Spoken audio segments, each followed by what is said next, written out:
So the news this week is going to be a little brief, a little bit of follow-ups on last week's news and a few newsworthy items that are worth mentioning a little bit. First off, the hemp licensing program, agricultural pilot program that Travis and I discussed last week is in kind of progress right now.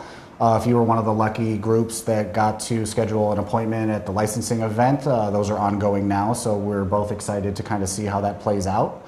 Have you had clients kind of reaching out to you asking about hemp licensing? Is there a lot of interest, you think? There's been a lot of interest right now, I think, especially because it seems to be a significantly easier process than cannabis licensing.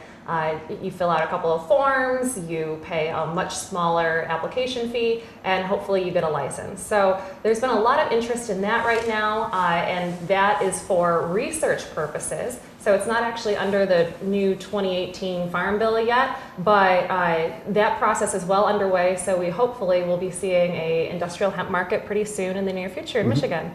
Very cool. So we'll keep you up to date on that. Kind of another follow-up to last week. The Court of Claims still has not issued its decision yet regarding temporary operators.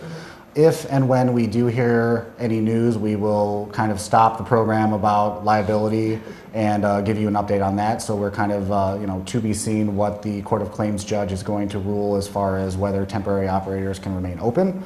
Other than that, just a few municipal updates. There's some lotteries in the future going on, or ones that were held today. Grand Rapids had a pretty beautiful system set up with different, without getting too much into it, influence areas based on point systems that they recently just held their lottery for. And I know both Jennifer and I were watching very intently on how that process was rolling out.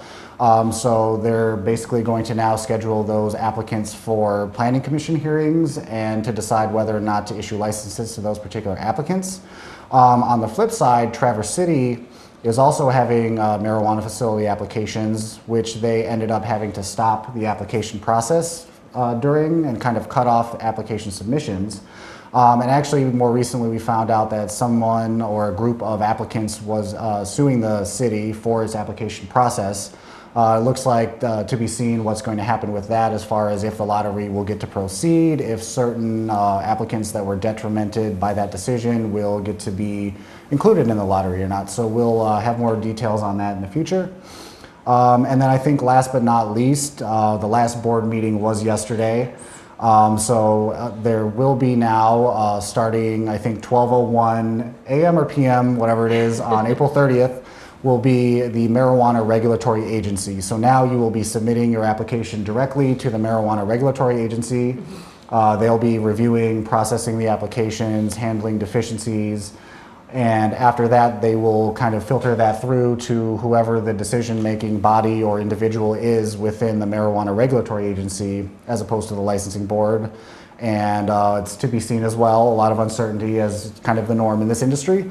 But it's to be seen how that will streamline the process a little bit more, having somebody who actually reviews your application, issuing the decision on it itself versus a neutral, independently appointed board of 5 people. To close off with that, though, I did want to commend the board. I know there's a lot of different criticisms of the board, but I think, they're volunteers. They were tasked with almost the impossible task of setting up a benchmark for applicants. It was a rocky process, not to place the blame on anyone, but definitely wanted to commend them and congratulate them on the job that they did with what they had to work with. So best of luck to them in the future, wherever they may be. And I think we're all excited for the new changes and how the regulatory agency is going to kind of adapt and move forward.